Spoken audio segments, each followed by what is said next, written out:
प्यारे विद्यार्थियों, अज असी पंजाब स्कूल सिक्ख्या बोर्ड की तीजी जमात की पाठ पुस्तक विचों पाठ दूजा ऊठ कित्थे गया पढ़ांगे। जैसमीन नूं अपने बाबा जी की सुनाई कहानी याद आ गई। वो खुल के हसी। कहानी हसन वाली ही सी। कहानी इस तरह सी। क्रीमू कोल 10 ऊठ सन।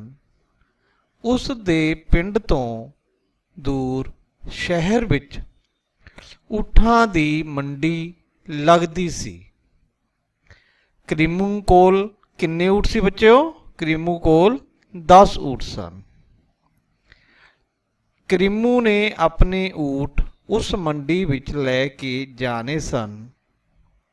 राह लम्मा ते रेतला सी, इसलिए क्रीमू सवेरे ही ऊठां नूं लै तुरिया।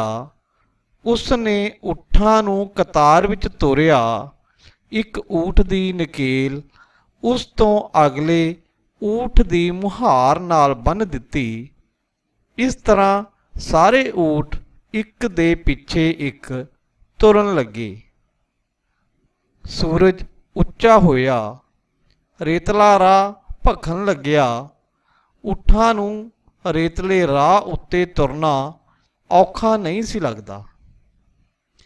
क्रीमू लई रेत उत्ते तुरना सौखा नहीं सी। वो चलदा चलदा थक गया सी। राह विच कोई रुख नहीं सी। रेतले इलाके विच रुख तां दूर दूर तक भी नहीं सी।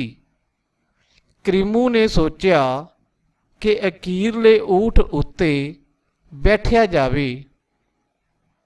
इस तरह नाल अगे तुरदे सारे ऊठ दिसदे रहणगे।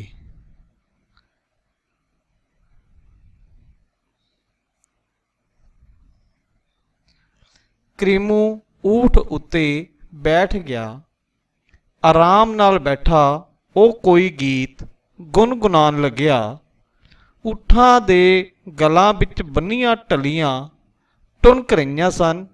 फिर वो पाल विच तुरदे ऊठां नूं वेखण लग्या।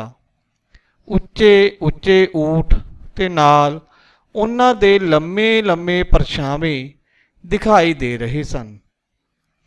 अचानक क्रीमू अपने अगे जांदे ऊठां नूं गिनन लग्या। 1 2 3 8 9 है ये की? ऊठ तां 10 सन, 9 किवें रह गए? क्रीमू घाबर के हेठां उतरिया। फिर वो ऊठां नूं गिनन लगा। ऊठ 10 ही निकले। उसनूं शायद भुलेखा लग गया सी। इस पिछों वो मुड़ ऊठ उत्ते जा बैठिया। उसने ऊठ उत्ते बैठदियां ही ऊठां नूं फिर तो गिनना शुरू कर दिता। 1 2 3 4 8 9। हाय, ऊठ तां फिर 9 रह गए। एक ऊठ कित्थे गया? क्रीमू बेचैन हो गया। वो ऊठ तो छाल मार के हेठां उतरिया। उसने सारे ऊठ खड़ा लए। फिर हरेक नूं हथ ला ला के गिनन लग्या। उसने सुख दा साह लिया। ऊठ 10 ही सन। इस पिछों क्रीमू ऊठ उत्ते ना बैठिया। ऊठ उत्ते बैठन नाल एक ऊठ घट जांदा है। इन्ना महंगा ऊठ ना बाबा ना, मैं तां औखा सौखा पैदल ही चलांगा। जदों भी बाबा जी ये कहानी सुणाउंदे तां असीं खूब हसदे। प्यारे बच्चों, आओ आपां पाठ अभ्यास करिए। शब्द अर्थ। ਇਹ ਕੁਝ ਸ਼ਬਦ ਸਾਨੂੰ ਦਿੱਤੇ ਹੋਏ ਹਨ। ਇਹਨਾਂ ਦੇ ਅਰਥਾਂ ਨੂੰ ਅਸੀਂ ਲਿਖਣਾ ਅਤੇ ਯਾਦ ਕਰਨਾ ਹੈ। ਆਓ ਵੇਖੀਏ। ਮੰਡੀ, ਬਾਜ਼ਾਰ, ਨਕੇਲ, ਪਸ਼ੂ ਦੇ ਨੱਕ ਵਿੱਚ ਪਾਈ ਰੱਸੀ, ਟੁਨਕ, ਖੜਕਾਰ, ਘਾਬਰ ਕੇ, ਡਰ ਕੇ, ਖੂਬ, ਬਹੁਤ, ਰੇਤਲਾ, ਰੇਤ ਵਾਲਾ, ਭਖਨ, ਗਰਮ, ਪਾਲ, ਕਤਾਰ, ਮਹਿੰਗਾ, ਕੀਮਤੀ। ਬੱਚਿਓ ਤੁਸੀਂ ਇਹਨਾਂ ਨੂੰ ਲਿਖਣਾ ਅਤੇ ਯਾਦ ਕਰਨਾ ਹੈ। ਮੌਖਿਕ ਪ੍ਰਸ਼ਨ ਜਵਾਨੀ ਪ੍ਰਸ਼ਨ ਹਨ। ਜੈਸਮੀਨ ਨੂੰ ਕਿਸ ਦੀ ਸੁਣਾਈ ਕਹਾਣੀ ਯਾਦ ਆਈ? ਬੱਚਿਓ ਤੁਸੀਂ ਇਹ ਪਾਠ ਦੇ ਵਿੱਚ ਪੜ੍ਹਿਆ ਹੋਵੇਗਾ। ਜੈਸਮੀਨ ਨੂੰ ਕਿਸ ਦੀ ਸੁਣਾਈ ਕਹਾਣੀ ਯਾਦ ਆਈ? ਹਾਂ ਸ਼ਾਬਾਸ਼, ਜੈਸਮੀਨ ਨੂੰ ਆਪਣੇ ਬਾਬਾ ਜੀ ਦੀ ਸੁਣਾਈ ਕਹਾਣੀ ਯਾਦ ਆ ਗਈ। ਕਰੀਮੂ ਊਠ ਉੱਤੇ ਬੈਠ ਕੇ ਕੀ ਕਰਨ ਲੱਗਾ? ਕਰੀਮੂ ਊਠ ਉੱਤੇ ਬੈਠ ਕੇ ਕੋਈ ਗੀਤ ਗੁਣਗੁਣਾਉਣ ਲੱਗਿਆ। ਰਾਹ ਕਿਹੋ ਜਿਹਾ ਸੀ? ਰਾਹ ਰੇਤਲਾ ਸੀ। ਸ਼ਾਬਾਸ਼। ਠੀਕ ਵਾਕਾਂ ਅੱਗੇ ਸਹੀ ਦਾ ਨਿਸ਼ਾਨ ਅਤੇ ਗਲਤ ਵਾਕਾਂ ਅੱਗੇ ਗਲਤ ਦਾ ਨਿਸ਼ਾਨ ਲਾਓ। ਇਹ ਠੀਕ ਗਲਤ ਹਨ ਬੱਚਿਓ। ਊਠਾਂ ਦੇ ਗਲਾਂ ਵਿੱਚ ਟੱਲੀਆਂ ਬੰਨੀਆਂ ਸਨ। ਹਾਂ ਬਿਲਕੁਲ ਠੀਕ ਹੈ, ਊਠਾਂ ਦੇ ਗਲਾਂ ਵਿੱਚ ਟੱਲੀਆਂ ਬੰਨੀਆਂ ਸਨ। ਕਰੀਮੂ ਦੇ ਬਾਰ-ਬਾਰ ਗਿਣਨ ਤੇ 2 ਊਠ ਘਟ ਜਾਂਦੇ ਸਨ। ਨਹੀਂ ਬੱਚਿਓ, ਇੱਕ ਊਠ ਹੀ ਘਟਦਾ ਸੀ ਜਿਸ ਤੇ ਉਹ ਆਪ ਬੈਠਾ ਸੀ। ਇਹ ਗਲਤ ਹੈ। ਕਰੀਮੂ ਅਖੀਰਲੇ ਊਠ ਉੱਪਰ ਬੈਠਾ ਸੀ। ਬਿਲਕੁਲ ਠੀਕ ਹੈ, ਕਰੀਮੂ ਨੇ ਸਾਰੇ ਊਠ ਲਾਈਨ ਵਿੱਚ ਚਲਾ ਲਏ ਸੀ ਤੇ ਆਪ ਸਭ ਤੋਂ ਅਖੀਰਲੇ ਊਠ ਉੱਪਰ ਬੈਠਾ ਸੀ। ਕਰੀਮੂ ਊਠਾਂ ਨੂੰ ਖੇਤ ਲਿਜਾ ਰਿਹਾ ਸੀ। ਨਹੀਂ ਬੱਚਿਓ, ਇਹ ਗਲਤ ਹੈ। ਕਰੀਮੂ ਊਠਾਂ ਨੂੰ ਮੰਡੀ ਵਿੱਚ ਲੈ ਕੇ ਜਾ ਰਿਹਾ ਸੀ। ਠੀਕ ਸ਼ਬਦ ਚੁਣ ਕੇ ਖਾਲੀ ਥਾਵਾਂ ਭਰੋ। ਪਿੰਡ ਤੋਂ ਦੂਰ ਸ਼ਹਿਰ ਵਿੱਚ ਊਠਾਂ ਦੀ ਡੈਸ਼ ਲੱਗਦੀ ਸੀ। ਕਤਾਰ, ਮੰਡੀ। ਪਿੰਡ ਤੋਂ ਦੂਰ ਸ਼ਹਿਰ ਵਿੱਚ ਊਠਾਂ ਦੀ ਕੀ ਲੱਗਦੀ ਸੀ ਬੱਚਿਓ? ਮੰਡੀ। ਸ਼ਾਬਾਸ਼। ਪਿੰਡ ਤੋਂ ਦੂਰ ਸ਼ਹਿਰ ਵਿੱਚ ਊਠਾਂ ਦੀ ਮੰਡੀ ਲੱਗਦੀ ਸੀ। ਕਰੀਮੂ ਨੂੰ ਰੇਤ ਉੱਤੇ ਤੁਰਨਾ ਡੈਸ਼ ਲੱਗਦਾ ਸੀ। ਹਾਂ ਬੱਚਿਓ, ਕੀ ਲੱਗਦਾ ਸੀ? ਔਖਾ। ਊਠ ਨੂੰ ਰੇਤ ਉੱਤੇ ਤੁਰਨਾ ਸੌਖਾ ਲੱਗਦਾ ਸੀ, ਕਰੀਮੂ ਨੂੰ ਰੇਤ ਉੱਤੇ ਤੁਰਨਾ ਔਖਾ ਲੱਗਦਾ ਸੀ।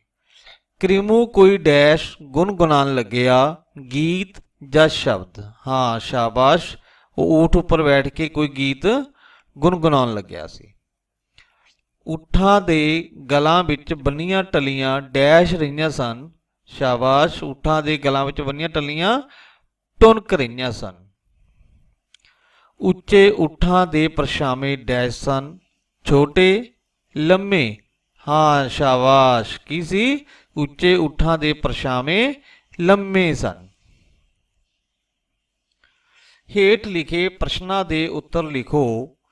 ਕਰੀਮੂ ਕੋਲ ਕਿੰਨੇ ਊਠ ਸਨ? ਹਾਂ ਸ਼ਾਬਾਸ਼, ਕਰੀਮੂ ਕੋਲ ਕਿੰਨੇ ਊਠ ਸਨ?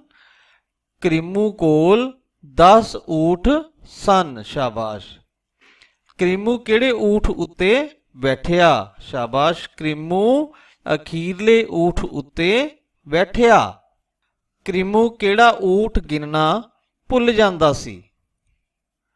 ਕਰੀਮੂ ਜਿਸ ਊਠ ਤੇ ਆਪ ਬੈਠਾ ਸੀ ਨੂੰ ਗਿਣਨਾ ਭੁੱਲ ਜਾਂਦਾ ਸੀ। ਕਰੀਮੂ ਫਿਰ ਊਠ ਉੱਤੇ ਕਿਉਂ ਨਾ ਬੈਠਾ? ਹਾਂ ਸ਼ਾਬਾਸ਼, ਕਰੀਮੂ ਦੇ ਊਠ ਉੱਤੇ ਬੈਠਣ ਨਾਲ ਇੱਕ ਊਠ ਘਟ ਜਾਂਦਾ ਸੀ, ਇਸ ਲਈ ਉਹ ਦੁਬਾਰਾ ਊਠ ਉੱਤੇ ਨਾ ਬੈਠਾ।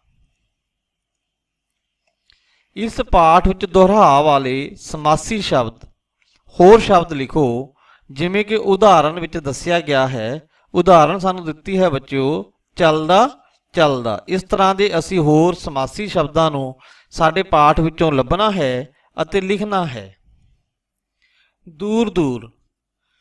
ਹਾਂ ਬੱਚਿਓ, ਆਪਾਂ ਪੜ੍ਹਿਆ ਸੀਗਾ ਰੇਤਲੇ ਇਲਾਕੇ ਵਿੱਚ ਰੁੱਖ ਤਾਂ ਦੂਰ ਦੂਰ ਤੱਕ ਵੀ ਨਹੀਂ ਸੀ। ਉੱਚੇ ਉੱਚੇ। ਤੇ ਇਹਦੇ ਨਾਲ ਹੀ ਹੈ ਲੰਮੇ ਲੰਮੇ। ਆਪਾਂ ਪੜਿਆ ਸੀਗਾ ਉੱਚੇ ਉੱਚੇ ਊਠ ਤੇ ਨਾਲ ਉਹਨਾਂ ਦੇ ਲੰਮੇ ਲੰਮੇ ਪਰਛਾਵੇਂ ਦਿਖਾਈ ਦੇ ਰਹੇ ਹਨ। ਲਾ ਲਾ। ਕ੍ਰਿਮੂ ਹਰੇਕ ਊਠ ਨੂੰ ਹੱਥ ਲਾ ਲਾ ਕੇ ਗਿਣਨ ਲੱਗਿਆ।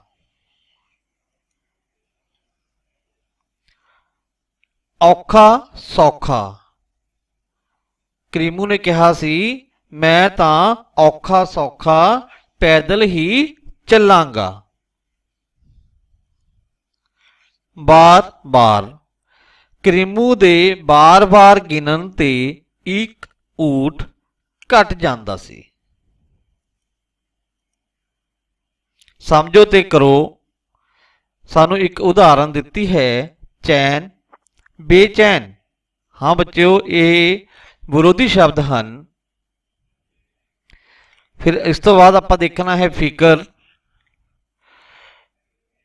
ਬੇਫਿਕਰ। ਆਰਾਮ ਬੇਆਰਾਮ। ਸ਼ਾਬਾਸ਼।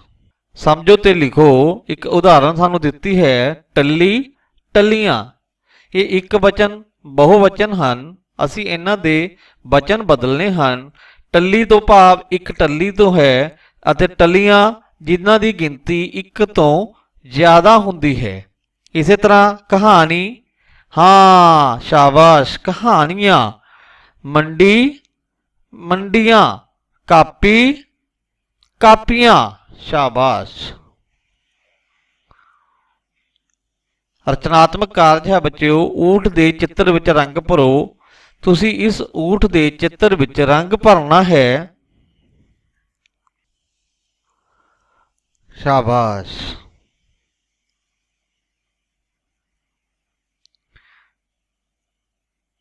ਊਠ ਬਾਰੇ 5 ਵਾਕ ਬੋਲੋ।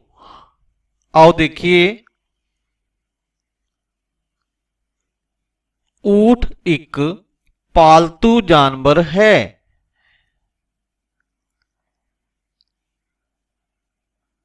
ਇਸ ਦਾ ਸਰੀਰ ਉੱਚਾ ਤੇ ਲੰਮਾ ਹੁੰਦਾ ਹੈ।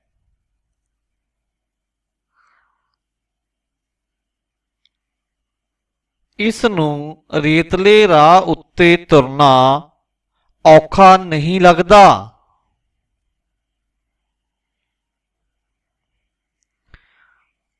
ਊਠ ਨੂੰ ਮਾਰੂਥਲ ਦਾ ਜਹਾਜ਼ ਕਿਹਾ ਜਾਂਦਾ ਹੈ।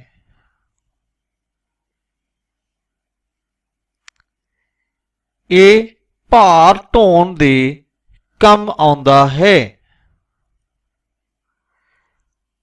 ਸ਼ਾਬਾਸ਼ ਬੱਚਿਓ, ਬਹੁਤ ਬਹੁਤ ਧੰਨਵਾਦ।